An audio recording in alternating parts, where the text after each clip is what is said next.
This is some additional information about how to find out about the chemical safety. We've already talked about lab equipment safety and behavior in the lab, but this is how you can find out information about chemicals and their dangers and how to deal with them. First off, we've got the NFPA chemical hazard label, and you don't need to know what NFPA stands for. What you do need to know is what all the colors stand for. And you'll typically see these diamonds outside of a building on a door where there's chemicals stored. I know, like at swimming pools, you'll a lot of times see the chemical storage area with this symbol on it, so that if a firefighter were to come along and there's a fire, they know what they're dealing with. So first of all, the colors are: red is for flammability, and since fires are red hot, that should be easy to remember. So flammability has to do with things burning and catching on fire. Next, we've got yellow, which is reactivity or stability, and since really that's pretty much what chemistry is all about, we'll be getting into more about what that means later on in the year. We've got blue for health, so maybe you can remember that by remembering that doctors usually wear blue scrubs, and they are your healthcare professionals. And then lastly, we've got this white diamond down at the bottom, which is very special, and so this is the only square or diamond that's not going to have a number assigned to it, but will have some sort of special code that gives additional information that the other three colors don't give. So here's an example with the numbers filled in. The numbers will range from 0 to 4, 0 being the least serious for that category, 4 the most serious. So for example, if there's a 4 in the red, that means that it's a very flammable substance.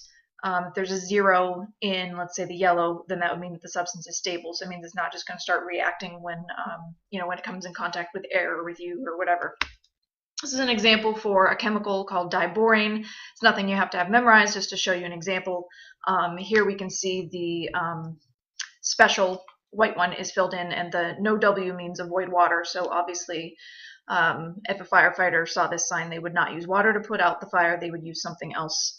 And again, we can see this is a pretty reactive chemical with a 3 here.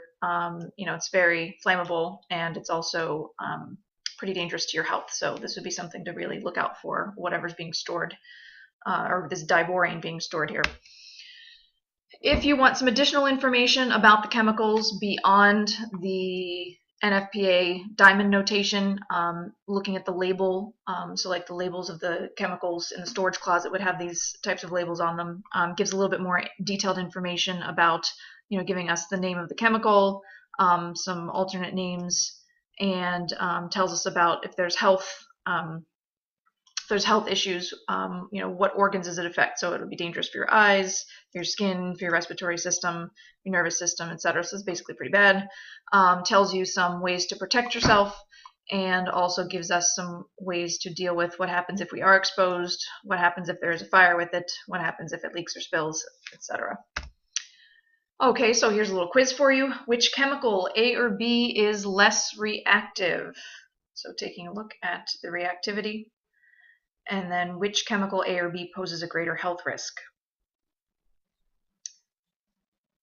And time's up. So for which is less reactive, so reactivity is the yellow, so we would be comparing the 0 for A in the yellow category and the 4 for B in the yellow category. And so with the 0 being a lower number, we would say that A is less reactive. And then for the second question, which chemical, A or B, poses the greater health risk? Well, we're looking at the blues. So there's B's blue, which is a 2, A's blue, which is a 1. So we're looking for greater health risk. That's got to be B, since it has a higher number in the blue category. Lastly, we're going to look at MSDS. You do have to know what MSDS stands for. So I will ask you a question. What does MSDS stand for? So it stands for Material Safety Data Sheet. So we're talking about safety. Data is a term for information.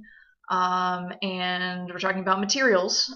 Chemicals are also referred to as materials, and it's on a sheet of paper. So Material Safety Data Sheet, that's how you can remember what those letters stand for. And what this is it's something that should be on file for all purchased chemicals. So if I order a chemical from a manufacturing company, they should provide me with this sheet. If you work somewhere, if you work at a swimming pool as a lifeguard, there should be these on file for the chemicals that they're using in the pool. If you work somewhere where there's a lot of cleaning supplies, or somewhere where you're doing automotive work, they should have these as well for whatever chemicals you're using, oils, antifreeze, anything like that. Basically all the information that we've talked about that was on the label or on the NFPA symbol. This includes even more detailed information on those items. And then there are different formats used by different chemical companies, but they all have the same basic categories and information in the same order. Here's just an example of what one might look like. You're going to be pulling these up as your assignment related to this presentation. You'll be finding one of these online for an assigned chemical. And so notice we've got our basic information. So we've got the name, symbols, what's it made out of, physical data. We'll be talking about what these types of things mean. We've got some sections about the specifics, so fire hazards, health hazards, reactivity data, what to do if we spill it or it leaks, and then other special protection and special precaution. And so again, you'll be finding one of these on your own in your next assignment.